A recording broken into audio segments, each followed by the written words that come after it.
shishe Romane Konti 33.000 euro në drekat e tij,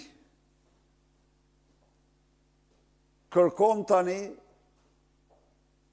të sekretoj shpenzimet. Njeriu që ka shpenzuar në 2 vite 23 milion euro udhëtime me charter, 141 udhëtime me charter, për pushime, për vakanca, për konferenca, tani kalon në një akt tjetër.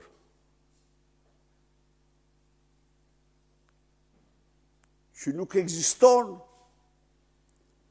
në asnjë vend tjetër përveç Koreas Veriut dhe Venezuelës.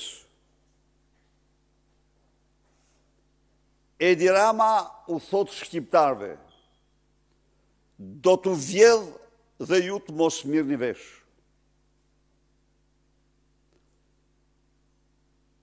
Por ky shtet, në vitin 2009, në emër të transparencës, të mbrojtjes së parave të takspaguesve shqiptar, ka vendos shpenzimet e thesarit online. Dhe kjo ka qenë në kuadrin e një nisme botërore të luftës kundër korrupsionit. Ky sistem bën të mundur çdo qytetari të kontrollojë çdo qindark që shpenzohet nga taksat e tij të nesërmen e shpenzimit. Edi Rama vendos të sekretojë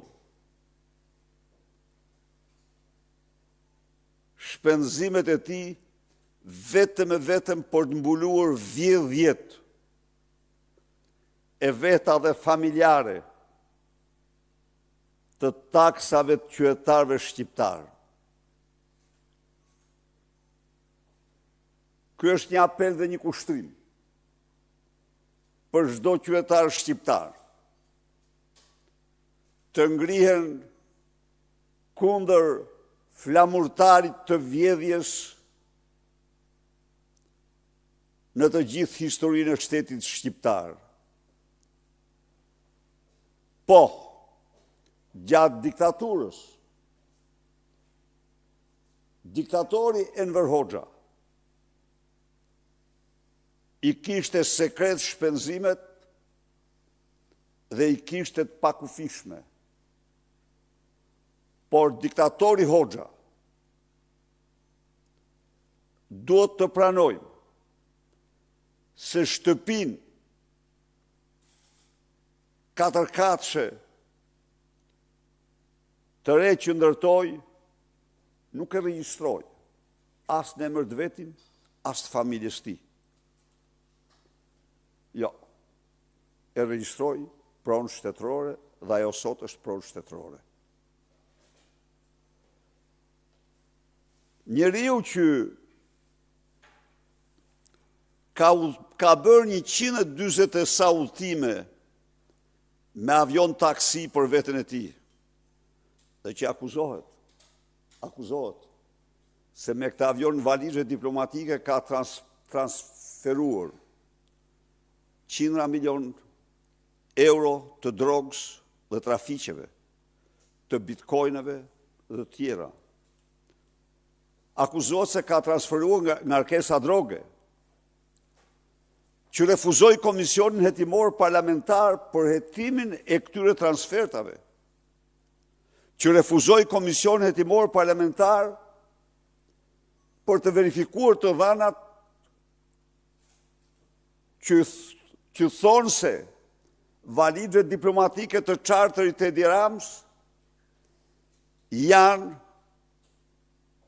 më numerike se të gjithë kryeministrave europian të marrë së bashku në një vit, apo presidentëve. Tani kaloj në një akt, thash dhe njëherë, që ka ekzistuar në Shqipëri vetëm në kohën e diktatorit Enver Hoxha. Partia Demokratike nuk do pajtohet kur me një vendim të tillë të turpshëm. Edi Rams dhe kukullave të tij, të cilat, siç duket, janë në një verbëri të plot, nuk kanë asnjë interes publik, asnjë interes qytetar, nuk njohin asnjë ligj, asnjë kushtetut, asnjë normë dhe standard përveç Edi Rams dhe interesave të tyre. Unë sot gjithashtu para jush, duhet të përshëndes dhe njëherë marrëveshjen historike të fazës parë të planit të paqes për Gazën. Është një arritje në vlerësimin tim e jashtëzakonshme.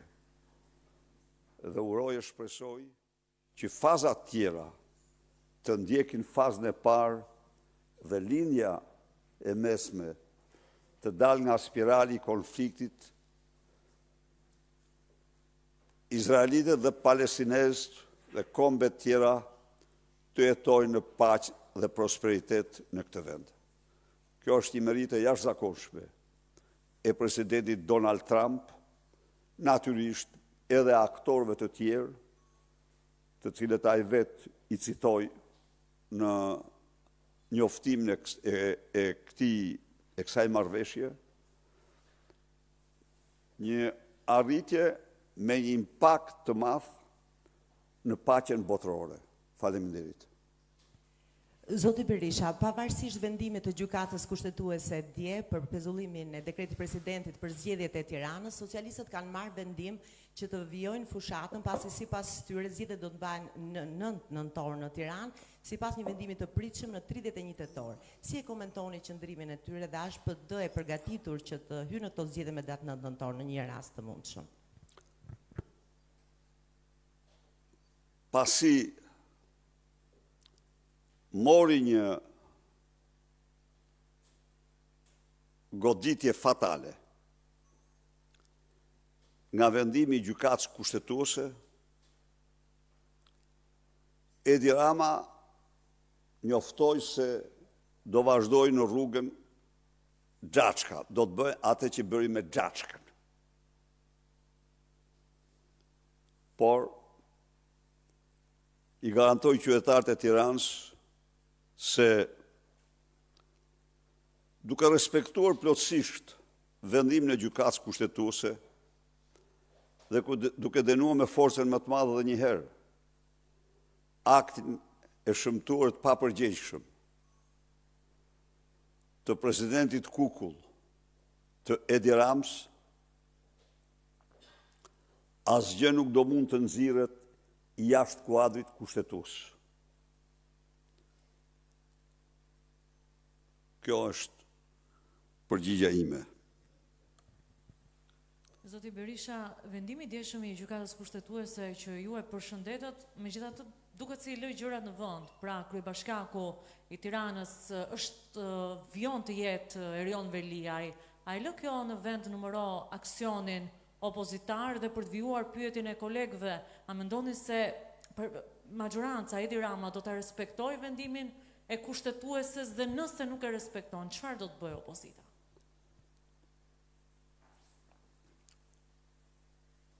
I gjithë qëndrimi ynë për Lali Vjellsin ka qenë dhe është shumë i qartë.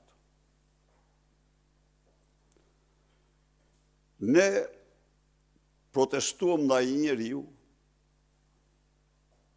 që ka firmën e tij në projektin për 130 milion euro, firmën e tij në projektin për 130 milion euro, dhe drejtësia shqiptare heshti, siç e dini, dënoi 2 antarë të KVO-s. Sepse ky akt i pashembullt është në bashkëautorësi me Edi Ramën dhe Lubi Ballukun. Janë të 3. Ne protestuam 46 javë për sipërmarrjen 5D.